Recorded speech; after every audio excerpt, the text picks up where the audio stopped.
నమస్తే అందరికీ నా పేరు శివ ఈ రోజు మనం కులగణన మరియు ఎస్సీలో ఏబిసిడి వర్గీకరణ అంశాల గురించి చర్చించుకునే ప్రయత్నం చేద్దాము ముఖ్యంగా మనం కులగణన గురించి అయితే మాట్లాడదాము ఈ కులగణన చేసిన తర్వాతకి చాలా బీసీ వర్గాల నుంచి బీసీ ఇంటెలెక్చువల్స్ నుంచి కొంచెం వ్యతిరేక స్వరం వినిపిస్తుంది ఎందుకంటే ఒక దగ్గర ఒక 30-40 లక్షల బీసీలను తక్కువ స్థాయిలో చేసి చూపెట్టడం ఓసీ జనాభాను పెంచడంతో బీసీల్లో మరియు సమాజంలోనే తెలంగాణ సమాజంలోనే కొంచెం ఇది అబ్నార్మల్గా కనిపిస్తుంది ఈ సర్వే కూడా కొంచెం ప్రొలాంగింగ్ ఒక 50 రోజులు 60 రోజులు ఈ సర్వే జరగడము ఇది కూడా కొంచెం విడూరంగానే కనిపిస్తుంది సర్వే అనేది ఒక ఏకకాలంలో జరిగితే ఎగ్జాక్ట్ లెక్కలు అనేవి వస్తాయి ఏ కులమో ఎంతున్నారు ఎవరు ఎంతున్నారు అనేది మనకి పర్టికులర్ డేటా వస్తుంది మీకు ఒకసారి ఐడియా ఉంటుంటే తెలంగాణ వచ్చిన కొత్తలో కేసీఆర్ గారి గవర్నమెంట్ సమగ్ర కుటుంబ సర్వే అని ఒక సర్వేని నిర్వహించింది 2014 ఆ టైంలో అప్పుడు మీరు చూసుకున్నట్లయితే ఏకకాలంలో ఒకటే రోజు తెలంగాణ జనాభాను లెక్కించడం జరిగింది వాస్తవానికి ఇప్పుడు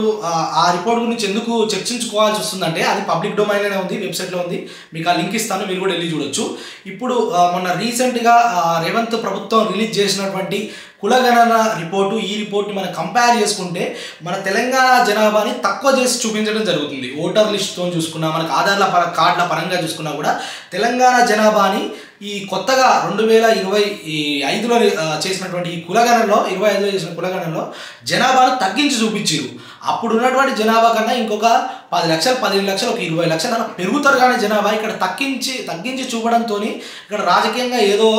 కోణాన్ని తీసుకొస్తున్నారని అయితే మనకు అర్థమవుతుంది ఇంకా ఎస్సీల జనాభా కూడా తగ్గించారు అలాగే బీసీల జనాభాను కూడా తగ్గించారు ఓసీల జనాభాని గణనీయంగా పెంచి చూపించారు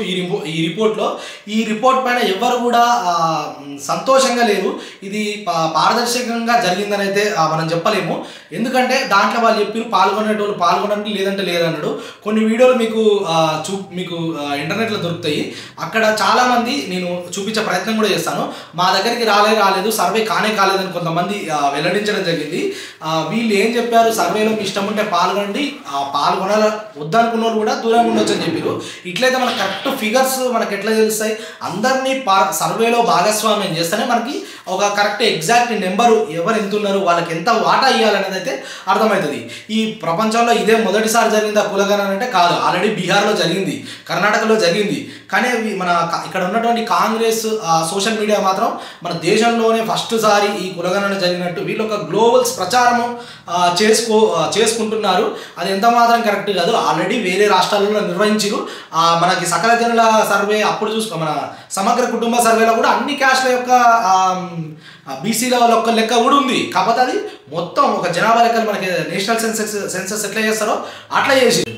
సమగ్ర కుటుంబ సర్వేలో కూడా మనకి డీటెయిల్స్ ఉన్నాయి దీంట్లో కూడా బీసీ డీటెయిల్స్ అన్ని డీటెయిల్స్ పెట్టిరు కానీ చాలా కన్ఫ్యూజన్ ఉంది వాళ్ళు క్లాసిఫై చేయలే ముస్లింలని మైనార్టీ ముస్లింలని ఇట్లా దాని కొంత ఓసీలో చూపించి మళ్ళీ బీసీఈలో చూపించి ఇది ఒక గందరగోళంగా ఈ యొక్క రిపోర్ట్ అనేది ఉంది మళ్ళీ దీనికి వీళ్ళు దేశంలోనే మన తెలంగాణనే మొదటి రాష్ట్రం కులగణన చేసినట్టుగా చెప్పుకుంటారు ఇది కాదు ఆల్రెడీ బీహార్ చేసింది కర్ణాటక చేసింది కానీ ఇంత ప్రచారం వాళ్ళు గ్లోబల్స్ ప్రచారం అయితే చేసుకోలేదు ఇది చేసుకున్నారు ఓకే చేసిన దాని ప్రకారం వీళ్ళు కామారెడ్డి డిక్లరేషన్లో పెట్టినట్టుగా 42% రిజర్వేషన్లు ఇవ్వాలి ఫస్ట్ ఈ కులగణన చేసినందుకు చేసుకోగానే ఎవరు కొరగదు కదా 150 కోట్లు పెట్టి చేసుకోగానే ఎవరికి ఒరిగింది ఏమి ఉండదు అది ఇంప్లిమెంటేషన్కి రావాలి 42% బీసీలకి టికెట్లు ఇస్తా ఉన్నారు స్థానిక సంస్థల్లో కావచ్చు రాజకీయాల ప్లాట్ఫామ్స్లో ఆ 42% రిజర్వేషన్లు చట్టబద్ధంగా వచ్చినప్పుడు ఈ సర్వే యొక్క వ్యాలిడేషన్ ఉంటుంది ఒక అథెంటికేషన్ ఉంటుంది అంతేగాని దాని గురించి కాకుండా మేము పార్టీ పరంగా కాంగ్రెస్ పార్టీ పరంగా ఇస్తాం వేరే పార్టీలు కూడా బీఆర్ఎస్ పార్టీ కావచ్చు బీజేపీ పార్టీ స్థానిక సంస్థలో వాళ్ళు ఇవ్వాలని మీరు అడగడం అయితే అది చాలా విడ్డూరము పార్టీ పరంగా ఎవరిస్తుందండి పార్టీ పరంగా 100 స్థానాలు ఓడిపోయే పార్టీ కూడా ఇస్తుంది నేను కొత్త పార్టీ పెట్టి కూడా 100 స్థానాలు 100 బీసీలకు ఇచ్చిన నాకే ఓట్లు వేయండి అట్లా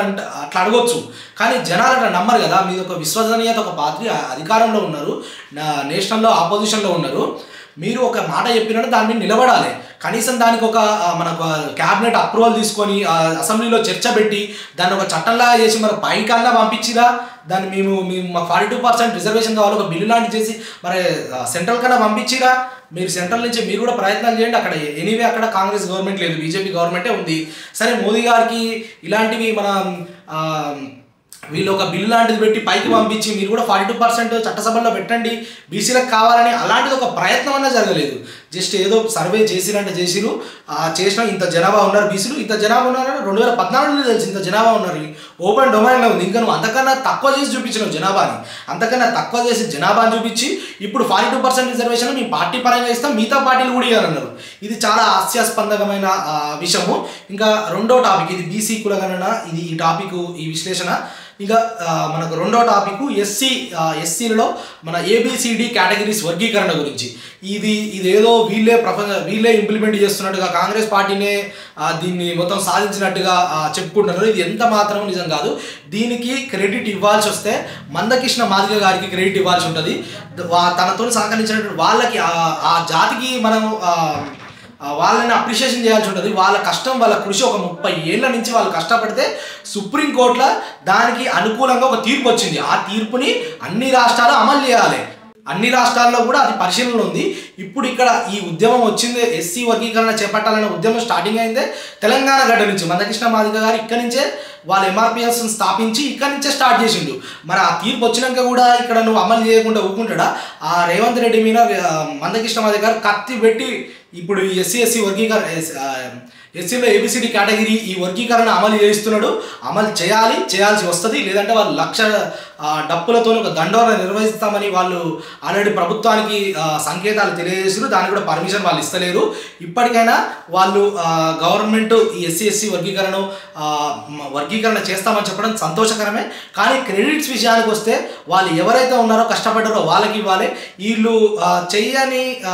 వీళ్ళ పాత్ర లేని వాటికి వీళ్ళు క్రెడిట్స్ తీసుకోవడం అయితే కరెక్ట్ కాదు. ఇలాంటి గ్లోబల్స్ ప్రచారాన్ని మానుకొని మీరు ఈ అమలు చేసేదాన్ని ఎవరైతే